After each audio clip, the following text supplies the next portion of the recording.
Assalamualaikum warahmatullahi wabarakatuh. Salam Om Swastiastu, Namo Buddhaya, salam kebajikan. Selamat datang di Kitab Mawas Diri, tempat di mana kita menggali berbagai kisah sejarah Nusantara maupun dunia. Langsung saja kita mulai pembahasannya, dan selamat mendengarkan. Pembahasan kita kali ini berjudul Runtuhnya Kejawen Berdirinya Syariat. Kejawen bukan sekadar kepercayaan atau sistem ritual, melainkan jiwa yang menyatu dalam denyut kehidupan masyarakat Jawa sejak masa lampau. Ia adalah pandangan hidup yang menjunjung keseimbangan antara manusia, alam dan kekuatan adikodrati. Kejawen tumbuh dari akar spiritualitas asli Nusantara, berpadu dengan unsur Hindu dan Buddha yang datang dari India, lalu mewujud dalam bentuk sinkretisme yang khas. Ia tidak kaku seperti agama formal, tetapi lentur, menyesuaikan diri dengan zaman dan penghayatnya. Sejak zaman Mataram kuno, kejawen sudah menampakkan wujudnya dalam harmoni antara kekuasaan dan spiritualitas. Raja-raja Jawa tidak hanya memerintah dengan kekuatan politik, tetapi juga dengan karisma spiritual yang diyakini sebagai titisan dewa atau wakil kekuatan semesta. Inilah yang membuat kejawen bersifat kosmologis. Kerajaan dipandang sebagai cerminan jagat raya, di mana pusatnya, keraton atau pura, menjadi sumbu hubungan antara langit dan bumi. Pada masa Kediri dan Singhasari, nilai-nilai kejawen semakin diperkuat melalui karya sastra dan simbol-simbol budaya. Empu Tantular dan Empu Prapanca adalah dua tokoh yang menulis karya monumental dalam bahasa Kawi yang memuat ajaran-ajaran universal kejawen. Empu Tantular lewat kitab Sutasoma menegaskan semangat pluralisme dengan ungkapan Bhinneka Tunggal Ika, bahwa perbedaan adalah bagian dari kesatuan. Sedangkan Empu Prapanca dalam Negara Kertagama menggambarkan bagaimana kekuasaan Majapahit berpijak pada tatanan kosmis yang menjaga keseimbangan antara skala yang nyata dan niskala yang gaib.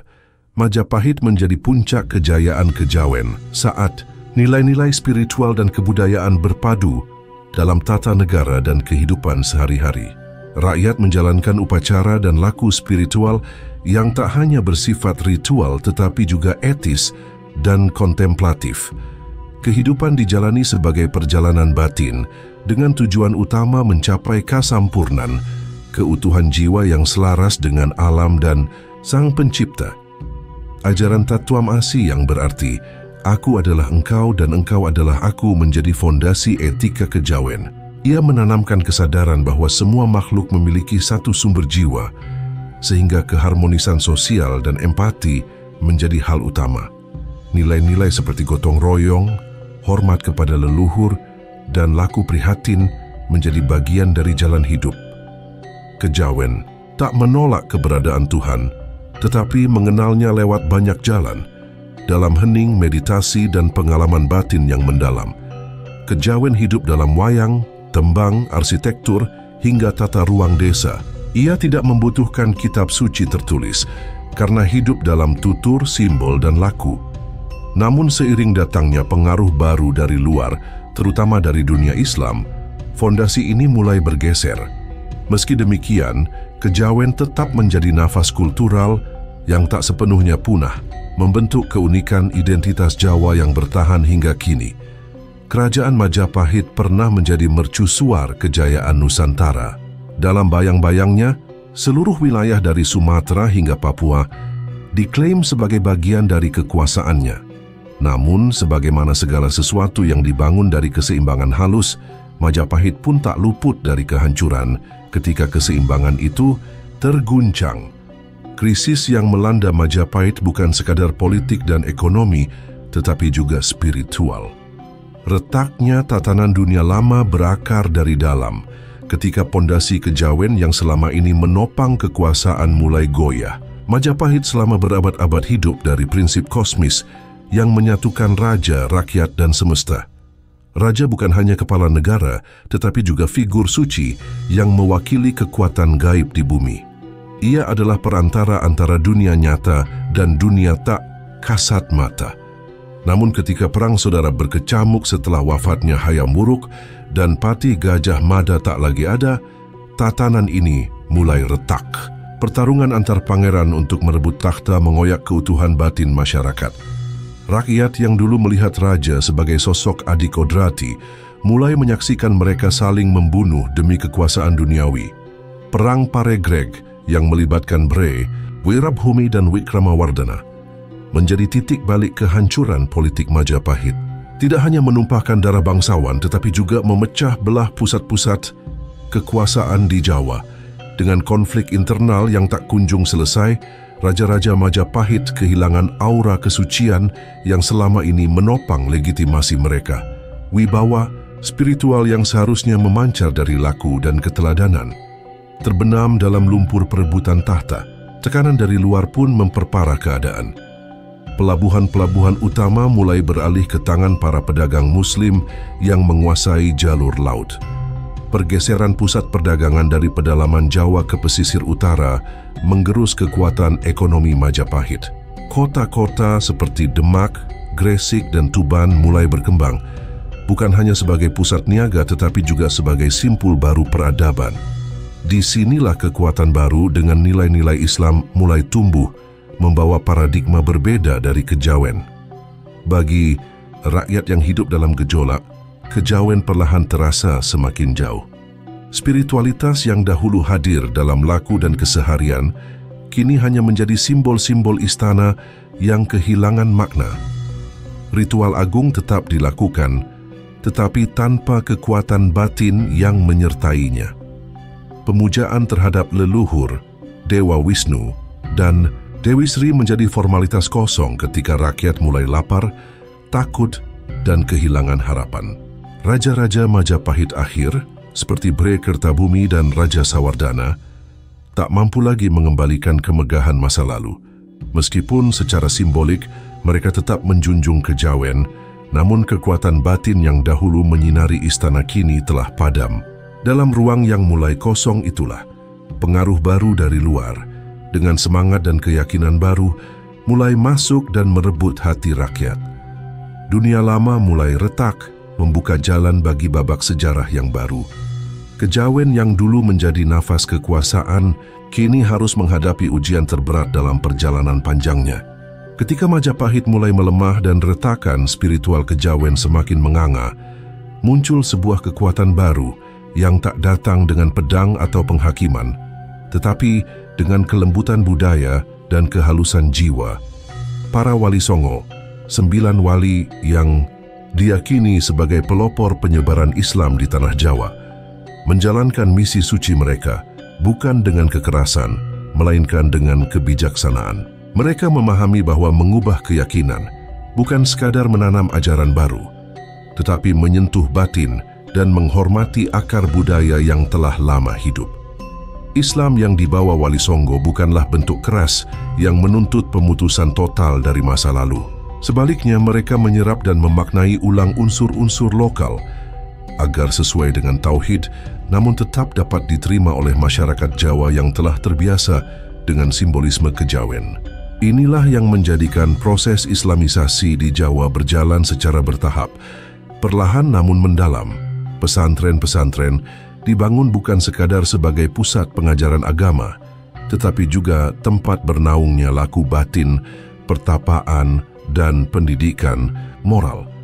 Salah satu tokoh sentral dalam pendekatan kultural ini adalah Sunan Kalijaga. Ia memahami bahwa orang Jawa tidak dapat dilepaskan dari simbol dan cerita, maka ia menggunakan wayang sebagai media dakwah, menggubah lakon-lakon Mahabharata dan Ramayana dengan muatan nilai-nilai Islam. Dalam wayang, ia selipkan ajaran tentang tauhid, kesabaran, dan keadilan. Tembang-tembang Jawa seperti Dandang Gula atau Kinanti dijadikan sarana pengajaran ruhani. Bahkan pakaian pun disesuaikan, busana para wali tidak asing bagi rakyat karena menyerupai para empu atau Brahmana terdahulu. Sunan Bonang, murid sekaligus saudara seperguruan Kalijaga, memperluas pendekatan ini melalui musik gamelan dan suluk. Ia menciptakan syair-syair mistik yang memadukan unsur tasawuf dan filosofi Jawa. Salah satu suluk terkenalnya, Tombo Ati, hingga kini tetap dinyanyikan sebagai bentuk meditasi batin dalam nada-nada Jawa. Melalui suara dan irama, Bonang menyentuh jiwa, menjadikan Islam sebagai jalan menuju kesempurnaan ruhani yang tidak asing dengan pencarian kejawen. Sunan Kudus menempuh jalur simbolisme yang lebih halus. Ia membangun Masjid Menara Kudus dengan arsitektur mirip candi, lengkap dengan batu bata merah dan menara bergaya Hindu-Buddha. Ia tidak melarang sesajen atau penghormatan leluhur secara frontal, melainkan mengarahkannya ke bentuk doa dan sedekah. Bahkan untuk menghormati umat Hindu yang masih banyak, ia melarang penyembelihan sapi di wilayahnya. Ini bukan bentuk kompromi iman, melainkan strategi kultural untuk menjangkau hati masyarakat. Melalui pendekatan ini, Islam tidak datang sebagai musuh kejawen, melainkan sebagai pelanjut laku batin yang selama ini telah dijalani. Wali Songo tidak menghancurkan warisan lama, tetapi menanam benih baru di atas tanah yang telah subur oleh tradisi. Dengan cara inilah Islam perlahan tumbuh, meresap, dan akhirnya mengakar di bumi Jawa. Bukan sebagai kekuatan asing, tetapi sebagai jiwa baru yang menyatu dengan wajah lama. Setelah masa penyebaran Islam yang dijalankan secara halus oleh para wali Songo, fase berikutnya memasuki wilayah yang lebih kompleks, pertarungan antara visi keagamaan. Islam yang semula meresap ke dalam tradisi Jawa melalui jalur budaya, lambat laun mengalami transformasi menjadi kekuatan politik dan hukum. Ketika Kesultanan Demak berdiri menggantikan hegemoni Majapahit, wajah Islam pun berubah. Ia tidak lagi sekadar ajaran batin dan etika, tetapi menjadi pilar negara, alat konsolidasi kekuasaan, dan dasar hukum publik. Disinilah muncul ketegangan antara Islam yang bercorak syariat dan tradisi kejawen yang bersifat sinkretik. Kesultanan Demak sebagai kerajaan Islam pertama di tanah Jawa dibangun oleh para keturunan dan murid Wali Songo, tetapi langkah-langkahnya mencerminkan ambisi untuk menegakkan Islam sebagai sistem yang formal. Raden Patah, pendiri Demak, bukan hanya seorang pemimpin spiritual, melainkan juga raja yang menata negara dengan aturan baru. Dalam proses itu, para ulama ortodoks mulai memiliki peran penting dalam menentukan arah kerajaan. Di satu sisi, ini menjadi titik kemajuan dalam hal pembentukan identitas Islam Nusantara. Namun di sisi lain, muncul resistensi dari kalangan bangsawan dan rakyat yang masih setia pada laku kejawen. Konflik ini tidak selalu tumpah dalam peperangan terbuka, tetapi kerap kali berlangsung dalam bentuk tarik-menarik wacana, pengaruh, dan simbol-simbol kuasa. Para bangsawan dari keturunan Majapahit atau penghayat kejawen mulai merasa terpinggirkan. Mereka tetap menjalankan tradisi selamatan, menyepi dan menyembah roh leluhur, sementara para ulama mulai menegaskan bahwa semua itu bertentangan dengan syariat. Islam dalam tafsir fiqih mulai menjadi alat kontrol sosial. Siapa yang tidak menjalankan salat, zakat atau berpakaian sopan akan dianggap menyimpang. Ketika Kesultanan Mataram bangkit di bawah kepemimpinan Sultan Agung, ketegangan ini mencapai titik konsolidasi. Sultan Agung mencoba menyatukan kekuatan politik dan keagamaan dengan lebih rapi. Ia tetap menghormati warisan leluhur, tetapi secara sistematis mengislamkan struktur negara. Kalender Jawa dirombak agar selaras dengan sistem Hijriah. Upacara-upacara istana dikemas ulang dengan nuansa Islam. Ia menjalin hubungan erat dengan ulama sambil meminimalisasi pengaruh kaum spiritualis kejawen yang dianggap terlalu bebas menafsirkan kebenaran. Namun jalan menuju penegakan syariat tidak pernah benar-benar mulus. Di akar rumput, tradisi kejawen tetap hidup. Masyarakat desa masih menjalankan ritual yang diwariskan turun-temurun. Para kiai pun terpecah antara yang mendukung Islam formal dan yang tetap mempertahankan pendekatan sufistik yang lebih dekat pada ajaran mistik Jawa. Kondisi ini menimbulkan benturan yang tak terhindarkan. Dalam satu sisi, negara berusaha merapikan tatanan dengan hukum-hukum Islam yang lebih tegas. Namun di sisi lain, jiwa Jawa yang cair dan penuh simbol tetap memberikan ruang bagi sinkretisme. Di tengah gejolak itu, Islam dan kejawen saling bersaing, namun juga saling membentuk. Konsolidasi syariat berjalan, tapi sisa-sisa kejawen belum benar-benar hilang. Sebaliknya, ia bersembunyi di balik tembang, laku, dan kesunyian, menunggu saat untuk bersuara kembali. Sultan Agung Hanyakrakkusuma bukan hanya dikenal sebagai raja besar dari Mataram Islam, tetapi juga sebagai arsitek perubahan besar dalam sejarah budaya dan spiritualitas Jawa. Di bawah pemerintahannya pada abad ke-17, wajah Jawa mulai berubah secara menyeluruh. Dari kerajaan bercorak Hindu-Buddha dan kejawen, menuju negara yang ditegakkan atas landasan Islam syariat. Namun perubahan itu tidak datang melalui pemaksaan mutlak, melainkan lewat strategi kultural dan simbolik yang halus namun efektif. Sultan Agung memahami bahwa kekuasaan tidak hanya dibangun dengan pedang dan undang-undang, tetapi juga dengan jiwa dan simbol yang mampu meresap ke kesadaran rakyatnya. Langkah paling monumental dari Sultan Agung adalah Islamisasi kalender Jawa. Ia menggabungkan sistem penanggalan Saka yang berasal dari India dengan kalender Hijriah dari tradisi Islam. Ini bukan hanya keputusan administratif, tetapi tindakan ideologis yang dalam. Mengubah cara masyarakat memahami waktu adalah mengubah cara mereka memahami kehidupan dan spiritualitas. Dengan kalender baru itu, hari-hari besar Islam seperti Maulid Nabi, Idul Fitri, dan 1 Muharram mulai mendapatkan tempat dalam siklus kehidupan rakyat Jawa, berdampingan atau bahkan menggantikan ritus-ritus tradisional yang lebih tua. Tradisi-tradisi istana yang sebelumnya bercorak Hindu dan kejawen dirombak dan diislamkan. Upacara pernikahan, penobatan, hingga sistem penghargaan dan gelar mulai mengambil bentuk baru yang merujuk pada ajaran Islam. Bahasa Arab dan kosakata keagamaan mulai meresap ke dalam tata bahasa kekuasaan. Pengaruh para ulama pun semakin kuat. Lembaga-lembaga keagamaan seperti langgar dan pesantren mendapatkan dukungan, bahkan dijadikan alat negara untuk memperkuat moral rakyat dan kesatuan sosial di bawah panji Islam. Namun Sultan Agung bukan seorang ikonoklas yang ingin menghancurkan masa lalu. Ia tetap mempertahankan elemen-elemen kejawen dalam bentuk simbolik. Tata krama keraton, pakaian kebesaran, dan ritual-ritual seperti garbek, skaten, atau labuhan masih dijalankan, meskipun maknanya dimaknai ulang dalam bingkai Islam. Ini mencerminkan kecerdikan Sultan Agung dalam merangkul masa lalu tanpa membiarkannya mendominasi masa depan. Ia tahu bahwa rakyat Jawa tidak dapat dipisahkan begitu saja dari akar kejawen mereka. Maka kejawen tidak dibunuh, tetapi dipeluk dan diarahkan ulang menuju tafsir yang lebih Islami. Sultan Agung juga menggagas pembangunan masjid-masjid agung dan memfasilitasi pembelajaran ilmu-ilmu Islam termasuk fiqih, tafsir, dan tasawuf. Ia menyatukan kekuasaan politik dengan otoritas keagamaan.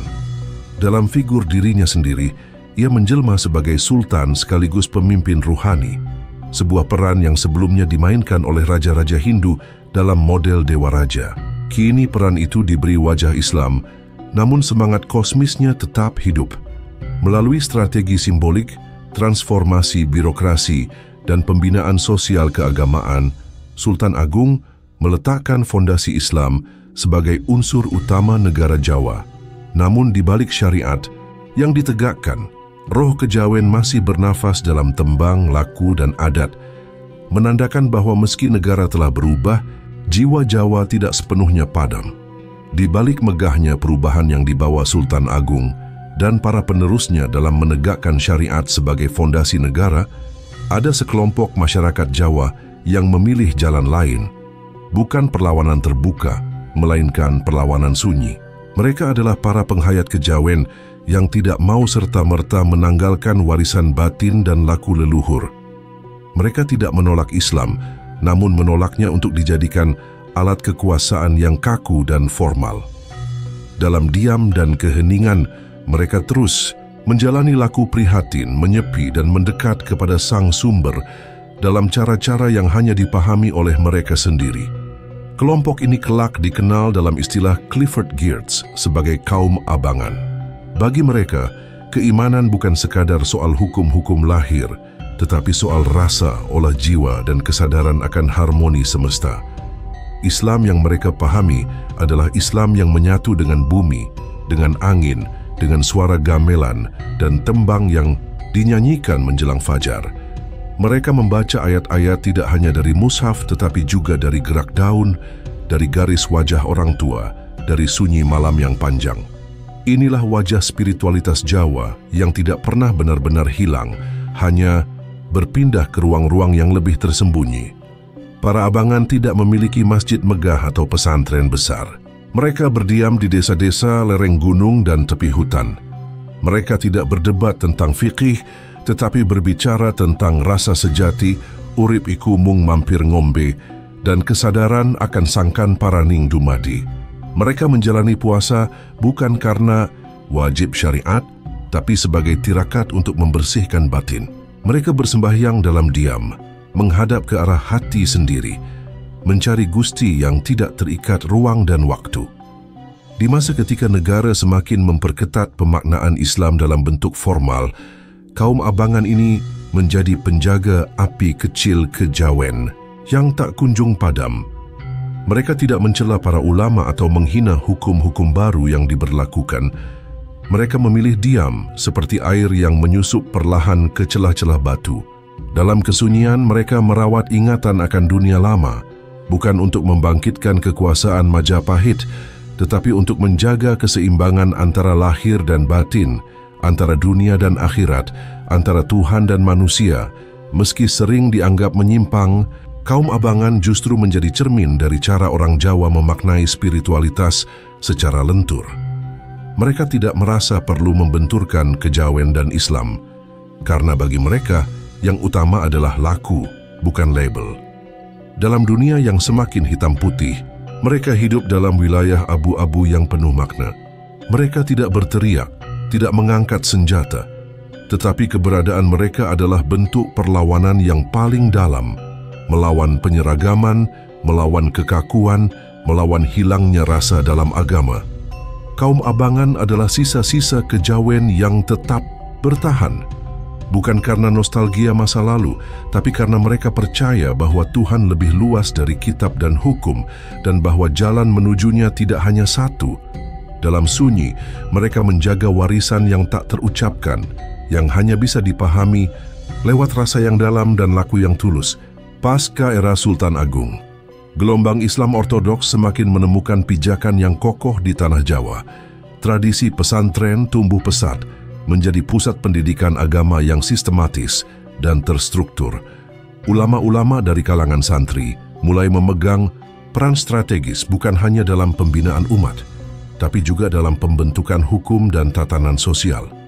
Lembaga-lembaga keagamaan seperti madrasah, langgar, dan surau bermunculan, menandai perubahan lanskap keagamaan Jawa dari sinkretisme kultural menuju struktur syariat yang lebih rigid.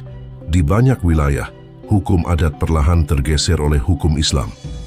Perkawinan, waris hingga penyelesaian sengketa mulai diatur berdasarkan fikih, bukan lagi pada kebiasaan lokal atau petuah-tetua desa. Bahasa keagamaan menjadi semakin formal, simbol-simbol Islam makin dominan, dan ruang untuk ekspresi kejawen semakin sempit.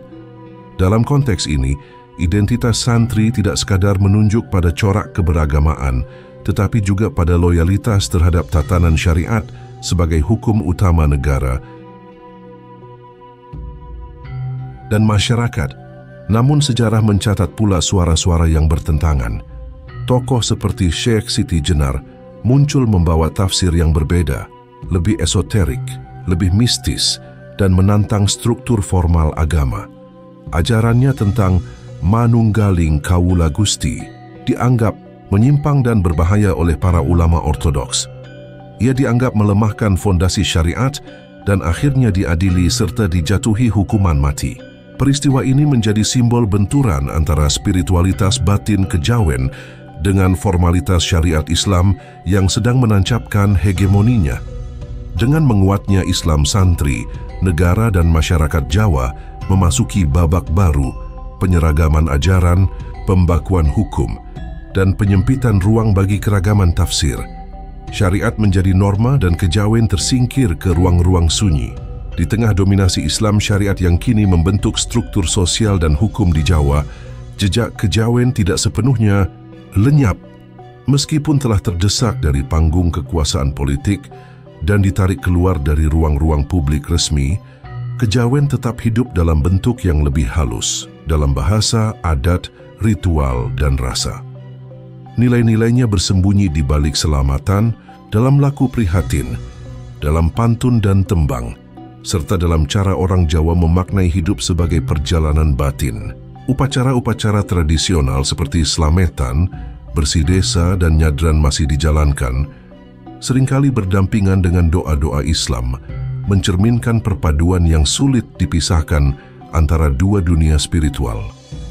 Sastra Jawa, seperti Serat Centini dan Serat Wedhatama, menjadi saksi bisu dari usaha menjaga nilai-nilai kebatinan dan ajaran filsafat hidup yang berakar pada kejawen.